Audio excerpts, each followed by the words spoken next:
Assalamualaikum warahmatullahi wabarakatuh. Salam sejahtera bagi kita semua. Perkenalkan, saya Sandra Duanita Widodo, SPD SE Magister Manajemen. Saya merupakan dosen program studi manajemen Fakultas Ekonomi dan Bisnis Universitas Tunas Pembangunan Surakarta. Pada video kali ini, saya akan menyampaikan portofolio video terkait PDD UKT PT. Sebelum saya akan masuk ke proses pembelajaran yang saya lakukan di kelas, saya akan menyampaikan beberapa spesifikasi atau deskripsi singkat pada mata kuliah yang saya ampu. Spesialisasi saya mengajar pada bidang sumber daya manusia. Mata kuliah yang saya ampu merupakan mata kuliah wajib, yaitu mata kuliah manajemen perubahan. Mata kuliah tersebut memiliki bobot 3 SKS dengan total 14 pertemuan atau tatap muka di dalam kelas. Mata kuliah tersebut ditawarkan pada semester genap dengan dosen pengembang rencana pembelajaran semesternya saya sendiri. Kemudian di dalam mata kuliah manajemen perubahan, mahasiswa dibebankan dengan capaian pembelajaran. Ada 4 aspek capaian pembelajaran yang dikuasai mahasiswa ketika mahasiswa nanti lulus dari mata kuliah ini atau selesai menempuh mata kuliah manajemen perubahan. Kemudian secara deskriptif, mata kuliah manajemen perubahan mempelajari beberapa subpokok atau tema bahasan yang terbagi ke dalam 14 pertemuan. Antara lain, yang pertama konsep dasar manajemen perubahan, yang kedua kepemimpinan dan perubahan organisasi, yang ketiga teori dan konsep organisasi, yang keempat perubahan lingkungan organisasi, yang kelima mazhab teori manajemen perubahan, yang keenam hukum dan perubahan sosial, yang ketujuh knowledge management dalam organisasi, yang kedelapan pembelajaran organisasi dalam perubahan organisasi. Di dalam proses pengajaran manajemen perubahan, saya menggunakan buku panduan utama, yaitu buku yang dikarang oleh Jeffrey Hyatt pada tahun 2012 yang berjudul Management Change atau Change Management, The People Side of Change yang diterbitkan Sakit Education. Kemudian buku utama yang kedua sebagai pendamping mahasiswa dalam menempuh mata kuliah ini adalah buku yang dikarang oleh Asep Saifullah dan Ahmad Rusdiana, diterbitkan Pustaka Setia Bandung dengan judul Manajemen Perubahan. Selanjutnya, sebelum kita memasuki video pembelajaran yang saya lakukan pada kelas tatap muka, saya akan menyampaikan metode pembelajaran yang saya gunakan dalam mengajar perkuliahan manajemen perubahan, yaitu dengan metode DIA, yaitu Delivery, Interaction, dan Assessment. Proses penyampaian materi kepada mahasiswa saya menggunakan materi tayang PowerPoint yang diadopsi dari buku pegangan utama yang sudah saya sebutkan di depan tadi. Kemudian selain itu, proses penyampaian materi kepada mahasiswa saya lakukan dengan melakukan pembahasan terhadap case study. Biasanya saya akan memberikan case study kepada mahasiswa untuk mahasiswa kemudian membuat resume dan rangkuman untuk nanti dipaparkan di dalam kelas. Kemudian untuk yang kedua, proses interaksi saya dengan mahasiswa saya jalin dengan cara bertanya mahasiswa. Ketika perkuliahan berlangsung, biasanya saya melontarkan pertanyaan kepada mahasiswa dan mahasiswa menanggapi secara sukarela dengan menjawab pertanyaan yang saya lontarkan. Kedua, saya lakukan dengan cara berdiskusi. Diskusi pada mata kuliah manajemen perubahan di luar kelas, saya menggunakan WhatsApp group untuk memberikan sharing informasi, pengumuman, dan teknis perkuliahan sehingga mahasiswa dapat terus berkomunikasi dengan saya di dalam mata kuliah manajemen perubahan.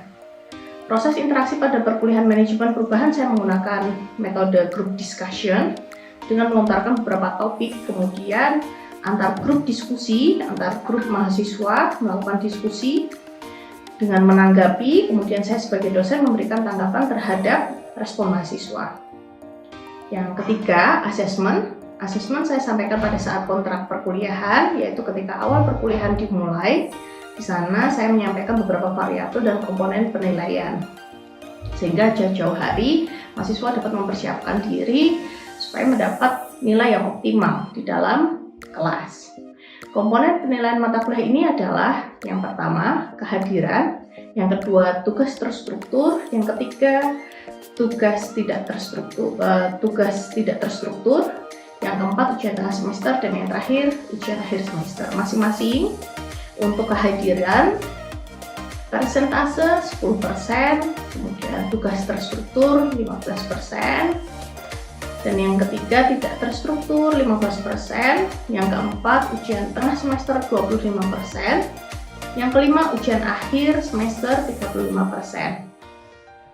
Tugas-tugas yang dikerjakan mahasiswa biasanya saya instruksikan untuk dikirim ke Google Classroom, kemudian saya memberikan asesmen pada Google Classroom yang nantinya tugas-tugas tersebut berupa narasi deskriptif, kemudian juga beberapa hal yang menjadi topik dalam pembahasan manajemen perubahan saya berikan di dalam Google Classroom.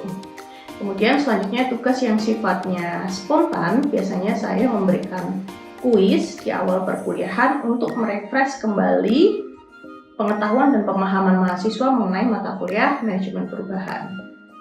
Kemudian kegiatan UTS dan UAS dilaksanakan berdasarkan prosedur yang ada di kampus Universitas Mas Pembangunan Surakarta. Demikianlah deskripsi dari mata kuliah yang saya ampu, manajemen perubahan. Untuk selanjutnya kita akan masuk ke proses pembelajaran tatap muka langsung. Berikut ini. Assalamualaikum warahmatullahi wabarakatuh. Waalaikumsalam warahmatullahi wabarakatuh. Selamat pagi, salam sejahtera bagi kita semua, mahasiswa semester 6 di kelas manajemen perubahan. Untuk memulai perkuliahan, dimulai dari berdoa terlebih dahulu. Berdoa dipimpin koordinator kelas, silakan, dipersilakan. Umat Guru Sabra. Berdoa mulai.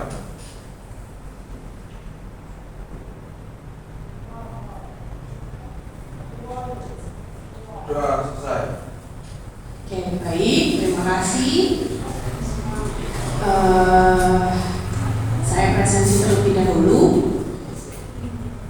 Tia Febriana,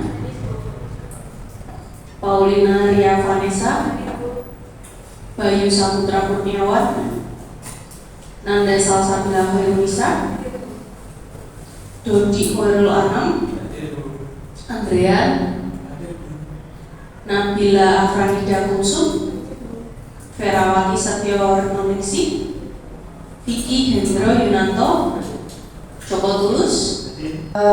Pada pagi hari ini kita masuk materi untuk pertemuan pertama di kelas manajemen perubahan. Kemudian hari Kamis setiap jam 10.15 di ruangan A1.1 penanggung jawab Mas Iqbal sudah kita bicarakan di kontrak perkuliahan yang lalu. Kemudian untuk pembagian kelompok sudah diberikan juga di pertemuan sebelumnya. Apakah ini untuk tempat duduk sudah disesuaikan dengan kelompok masing-masing? Saya konfirmasi terlebih dahulu. Untuk kelompok 1 mungkin bisa angkat tangan. Kelompok 1, oke. Kelompok 2, kelompok 3, oke. Kelompok 4, kelompok 5, oke. Kelompok 6, kelompok 7. Oh ya, sudah. Oke, terima kasih. Kemudian sebelum saya memulai untuk memasuki materi di mata kuliah manajemen perubahan, saya akan memberikan pretest tugas perkuliahan.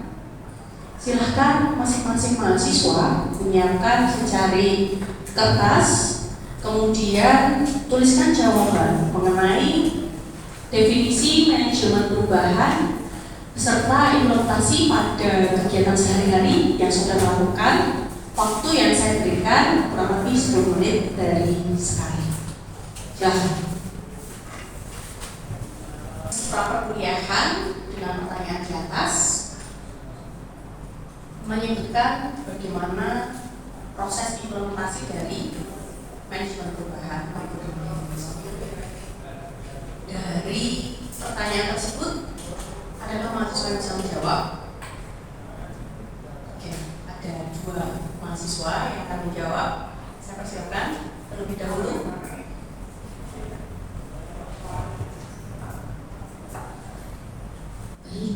Selamat pagi. Sebelumnya perkenalkan, nama saya Adita Sukmawati dengan NIM C01200037 dari kelompok 4. Di sini saya akan menjawab dari pertanyaan definisi manajemen perubahan beserta implementasi pada kegiatan sehari-hari. Untuk yang pertama, definisi manajemen perubahan adalah kerangka kerja yang dan seperangkat alat yang digunakan untuk mengelola sisi perubahan manusia untuk mencapai hasil yang diinginkan, termasuk diantaranya mempersiapkan, mendukung, dan melengkapi individu untuk mendorong keberhasilan perubahan. Untuk contoh penerapan kehidupan sehari-hari adalah melakukan perubahan cara mengatur kehidupan rumah tangga maupun kehidupan pribadi dalam hal keuangan dengan menerapkan cara-cara baru, dilakukan dengan perbaikan dan meningkatkan efektivitas keuangan keluarga maupun keuangan pribadi. Terima kasih.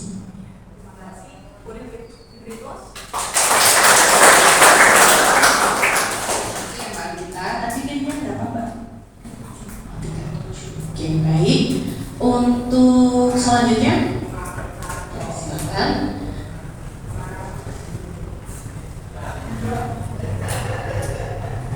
Perkenalkan, nama saya Nanda Salsabila, saya dari kelompok 2. Di sini saya akan menjawab pertanyaan mengenai divisi manajemen perubahan. Manajemen perubahan adalah proses dan kompetensi yang berfokus pada bagaimana membantu orang untuk terlibat, mengadopsi, dan menggunakan perubahan dalam pekerjaan sehari-hari mereka. Untuk contoh yang saya berikan adalah perubahan untuk bisnis, perubahan manajemen perusahaan pada perusahaan McDonald, yaitu terjadi pada struktur kepemimpinan.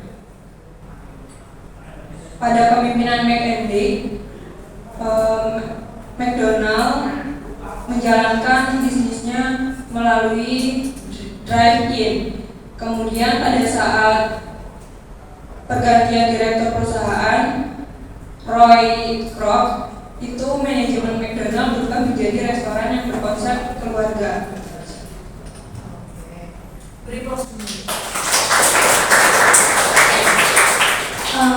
Pada intinya, kita dalam berkegiatan dan berkehidupan sehari-hari akan mengalami sebuah perubahan, baik itu secara insidental maupun terencana. Sehingga perlu diketahui untuk mata kuliah ini merupakan keilmuan yang diperlukan dalam mengelola sebuah usaha, karena setiap detik, setiap harinya akan ada perubahan yang bisa jadi kita bisa prediksi dan yang tidak bisa kita prediksi. Sehingga pengertian manajemen perubahan di sini adalah kerangka kerja kerangka kerja dengan seperangkat alat yang digunakan untuk mengelola adanya perubahan manusia untuk mencapai hasil yang diinginkan seefektif mungkin dan seefisien mungkin. Termasuk diantaranya mempersiapkan, kemudian mendukung, melengkapi individu untuk mendorong keberhasilan perubahan, termasuk untuk pengelolaan SDM-SDM yang terlibat dalam sebuah manajemen atau sebuah organisasi. Ya. Kemudian sederhananya, manajemen perubahan adalah proses dan kompetensi yang berfokus pada bagaimana membantu sumber daya atau orang yang terlibat untuk mengadopsi dan menggunakan perubahan dalam pekerjaan sehari-hari mereka menyesuaikan kebutuhan mereka. Contohnya tadi McDonald dari drive-in kemudian jadi restoran keluarga. Drive-in, beli, pulang. Tetapi seiring kebutuhan dan perkembangan yang ada, ternyata restoran McDonald ini banyak diminati oleh keluarga, sehingga pada zaman itu banyak patung-patung McDonald dijumpai di gereja waktu kalian kecil. Sekarang ada enggak? Jarang ada. Yang kebanyakan sekarang nongkrong malah mahasiswa ngerjain tugas di McDonald. Artinya apa? Ada perubahan yang terjadi di masing-masing sektor usaha. Pada waktu ini kita membahas McDonald, tapi berbeda perusahaan lainnya. Bagaimana perubahan itu terjadi? Seperti yang mungkin kita ketahui, untuk produk-produk handphone, jika sains dan teknologi yang berkembang setiap detiknya tidak kita sebagai manajemen tidak update terhadap perkembangan teknologi, yang terjadi apa? Tenggelam informasi dan kebutuhan-kebutuhan pasar yang tidak terpenuhi dengan baik. Nah, ini membahayakan manajemen di perusahaan. Kemudian dengan menerapkan change management, maka Anda dapat menciptakan organisasi yang baru, pembaharuan, merancang proses kerja baru dengan metode dan manajemen yang disesuaikan dengan kebutuhan perubahan tersebut, menerapkan teknologi baru yang mungkin tidak akan pernah kita lihat sebelumnya atau kita prediksi sebelumnya. Oke, sampai di sini ada pertanyaan? Oke, tidak. Saya lanjut.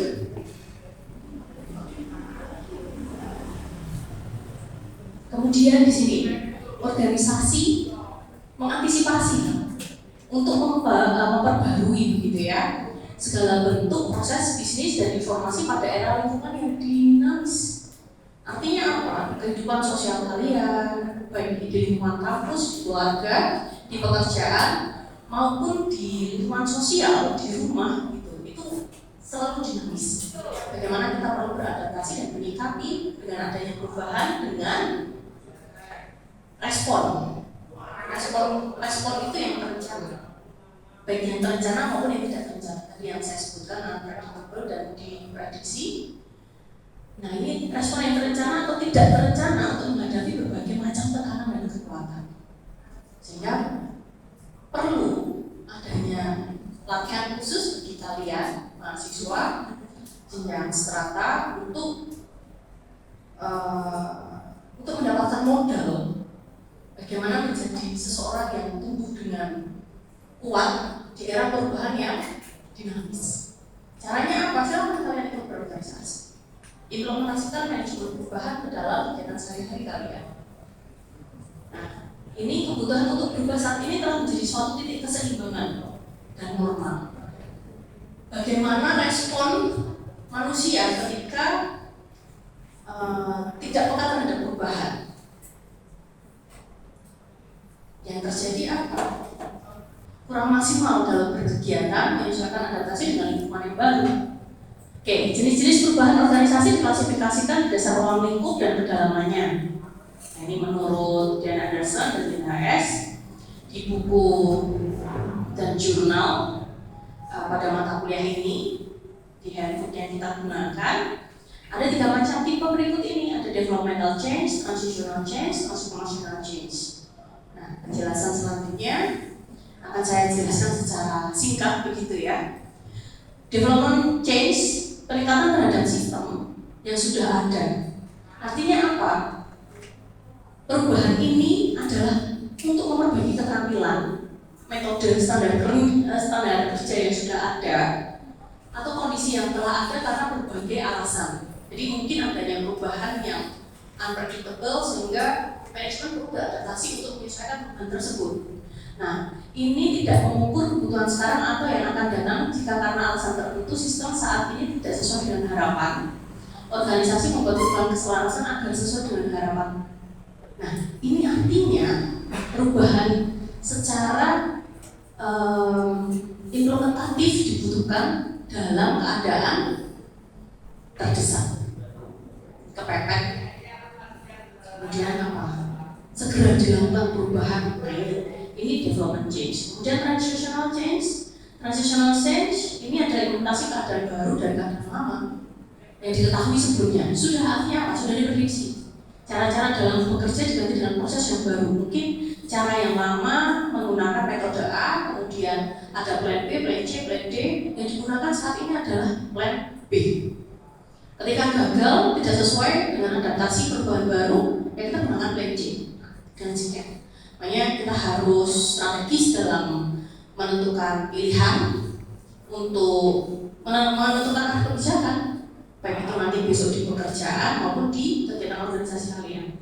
Kemudian yang ketiga adalah transformational change. Nah, di sini munculnya suatu keadaan baru, merupakan perubahan radikal yang harus bikin kalian itu segera berubah.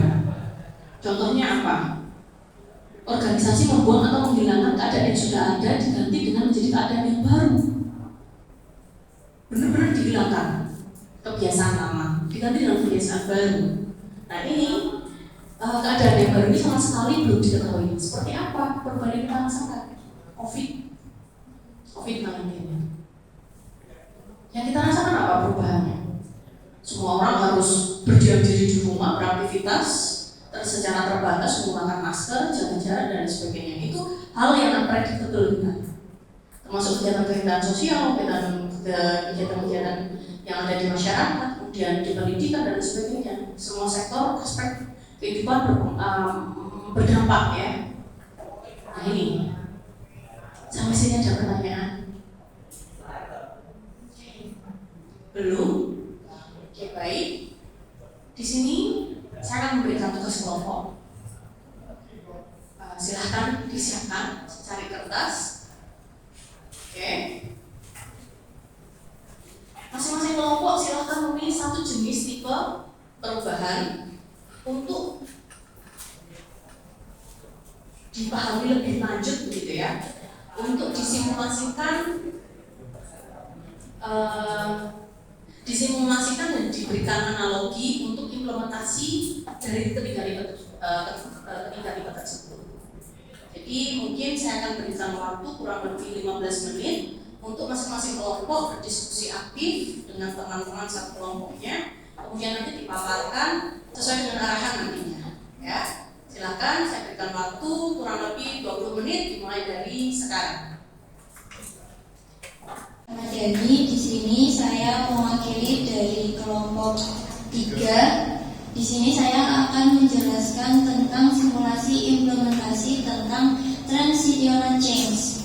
Nah, di sini saya akan memberikan implementasi terkait reorganisasi, di mana reorganisasi itu penting untuk setiap UKM yang ada di Fakultas Ekonomi dan Bisnis Universitas Unas Pembangunan Surakarta, di mana organisasi ini bertujuan untuk istilahnya mencari penerus yang bagus, yang baru untuk memperbaharui sistem yang lama menjadi yang baru, di mana setiap calon pemimpin atau pemimpin yang terpilih itu kan pasti memiliki misi dan visi yang pastinya itu bertujuan untuk membangun UKM-UKM yang ada di FEB ini menjadi lebih baik dan menjadi lebih bagus, di mana periode yang akan datang pastikan mempunyai program kerja yang istilahnya memperbaiki program kerja dari ketua UKM yang lama. Sekian, terima kasih. Refleksi untuk mata kuliah ini mungkin ada mahasiswa, perwakilan dari mahasiswa atau perwakilan dari salah satu kelompok untuk menyampaikan refleksi di perkuliahan pada pagi hari ini. Silakan. Tulus. Silakan. Ya, baik. Perkenalkan dulu, nama saya Joko Tulus dengan NIM C0120015 dari kelompok 4. Saya akan merefleksi materi yang disampaikan oleh Bu Zandra pada perkuliahan hari ini, yaitu tentang manajemen perubahan. Manajemen perubahan adalah kerangka kerja dan seperangkat alat kerja yang digunakan untuk mengelola sisi perubahan manusia untuk mencapai hasil yang diinginkan. Secara sederhananya, manajemen perubahan adalah suatu proses dan kompetensi yang berfokus untuk membantu orang untuk terlibat atau mengadopsi dan menggunakan perubahan dalam pekerjaan sehari-hari. Dari materi yang disampaikan oleh Bu Zandra, ada 3 jenis perubahan organisasi. Yang pertama adalah development change, yaitu peningkatan terhadap sistem yang sudah ada.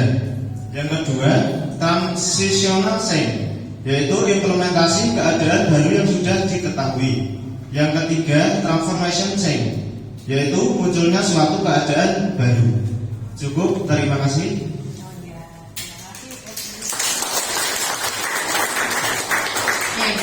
Baik, dengan ujung waktu perkuliahan untuk manajemen perubahan, semoga materi hari ini dapat bermanfaat untuk kalian semua, untuk kita bersama, kemudian lebih semangat lagi untuk mengikuti perkuliahan manajemen perubahan di minggu depan.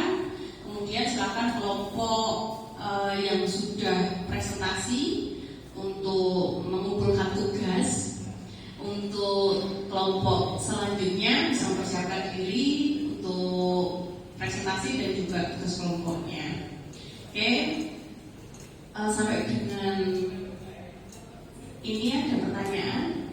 Oke, baik, perkuliahan saya akhiri. Kurang lebihnya mohon maaf apabila ada tutur kata maupun sikap yang kurang berkenan dari kalian, mohon dimaafkan. Assalamualaikum warahmatullahi wabarakatuh.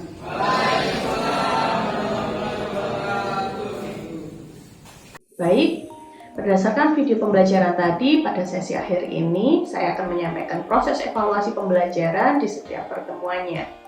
Biasanya saya akan memberikan review terhadap proses pembelajaran yang saya berikan. Review tersebut saya buat catatan untuk proses perbaikan ke depannya. Setiap akhir sesi biasanya saya akan juga memberikan evaluasi kepada mahasiswa terkait dengan kedisiplinan, kesiapan, kedalaman materi, dan juga keaktifan mahasiswa di dalam proses perkuliahan. Sekian, terima kasih. Semoga video pembelajaran kali ini bermanfaat. Wassalamualaikum warahmatullahi wabarakatuh.